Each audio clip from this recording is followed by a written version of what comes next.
كان من مهدي خالص. لا زال الضغط من فريق الزمالك، العرضية الراسية هدف أول لفريق الزمالك المصري. إذا خطأ على مستوى التغطية الدفاعية يستغل بالطريقة الجيدة على مستوى مساحة عمليات فريق الفتح الرباطي، والهدف الأول لفائدة فريق الزمالك المصري.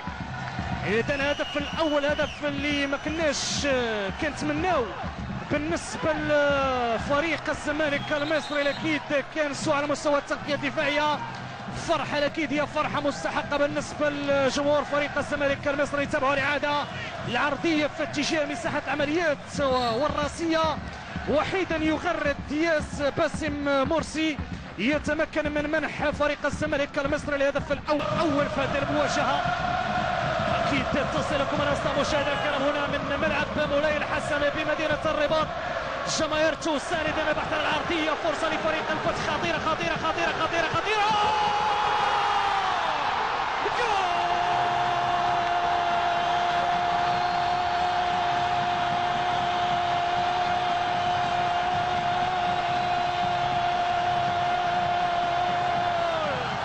جول لفريق الفتح الرباطي. هدف من مروان سعدان في وقت مناسب، في وقت مناسب إذا يتمكن من تسجيل هدف التعادل.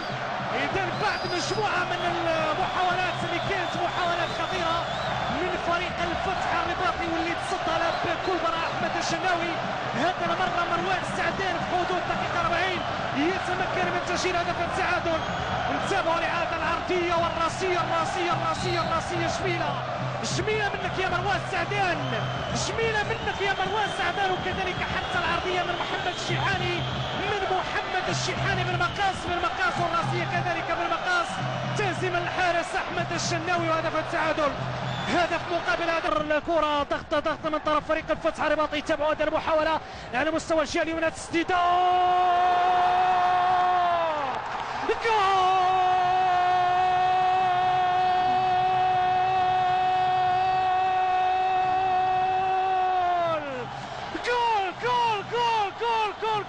جول لفريق الفتح الرباطي.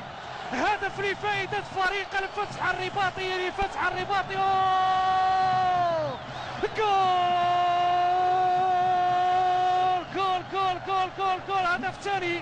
هدف ثاني من نجم مراد باطنة.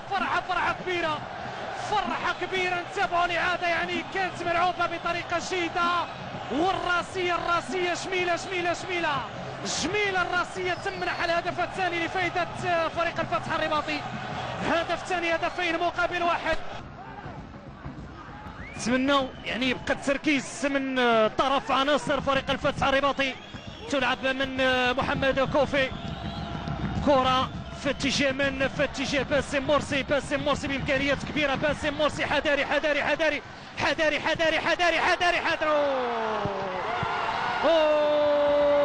اللي ما تمنيناش.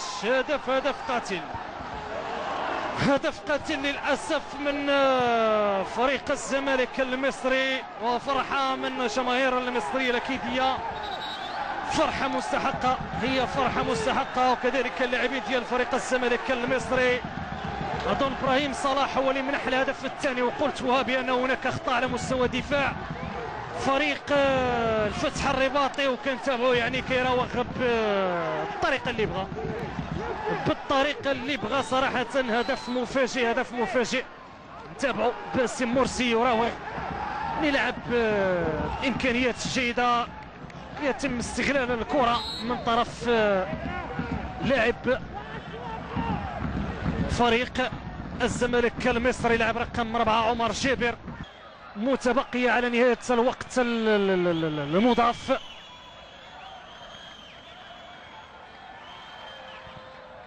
كرة لفريق الزمالك المصري. هناك فراغ في دفاع فريق الفتح الرباطي. نتابعوا هذه الفرصة خطيرة.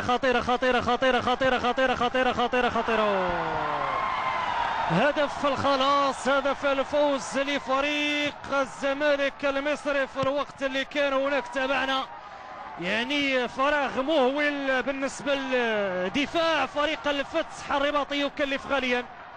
يكلف غاليا ويمنح فريق الزمالك المصري الهدف الثالث، 3 ديال الاهداف مقابل هدفين. هنيئا لفريق الزمالك المصري، هنيئا بهذا الانتصار. حد موفق لفريق الفتح الرباطي، برافو. يعني على مستوى الاداء اكيد كان اداء جيد، لكن اكيد هي التجربه تخون